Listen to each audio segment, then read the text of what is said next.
Oklahoma City team today, Ryan, that came in last night. You played a good Toronto team. Kind of lagging it all, coming off of playing last night, then coming in early today. Yeah, I mean, that seems to be the common trend with us right now. I mean, it happened in Charlotte, and we got spanked pretty good, 6-1 the night after we played a really good game. And then same thing tonight. We played a great game last night, and just for whatever reason didn't have it today, and that's unacceptable. Because come playoff time, there's going to be a lot of back-to-backs, and if we want to be a good team like we are in first place, then we're going to have to find ways to start winning those games. They bounced back after each of your goals. They obviously in the first and second period they scored like 25, and 50 seconds later, and then even later when it took them 5 or 6 minutes to score, they still scored and retaliated to your goals. What were they doing to try? Were they just getting a little bit more jump off the bench right away? What were they doing to be able to get back and regain those leads or build on those leads? I mean, I think the whole game they were a step ahead of us. I mean, obviously the shift when you get a goal is huge, but the next shift after that's even bigger.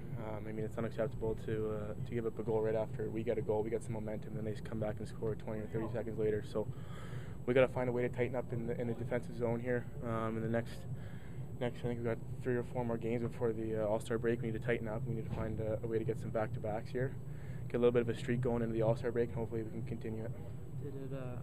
Unfortunately, they scored right after, but it feel good for you to get that first goal while playing forward. I know you scored twice playing defense, but that first goal since you've been playing forward over almost 10 games now? Yeah, I mean, obviously it was nice.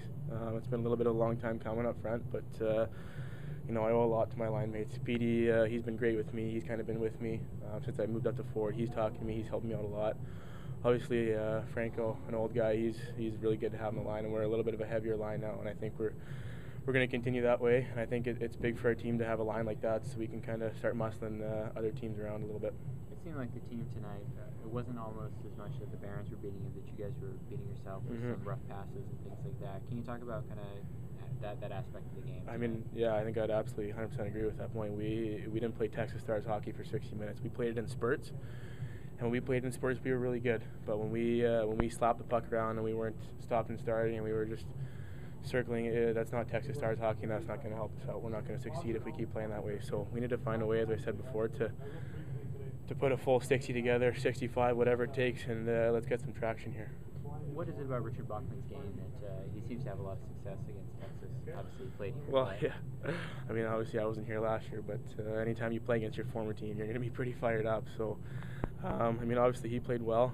There's times in the past where we've gotten to him. So, come Tuesday night, we need to be ready. I'm sure he's going to start again. I'm sure he's going to be motivated, and he's going to be ready to go. But I think at the same time, with the effort we had tonight, I think we're going to be really ready to go Tuesday night. So I'm looking forward to another really good game on Tuesday.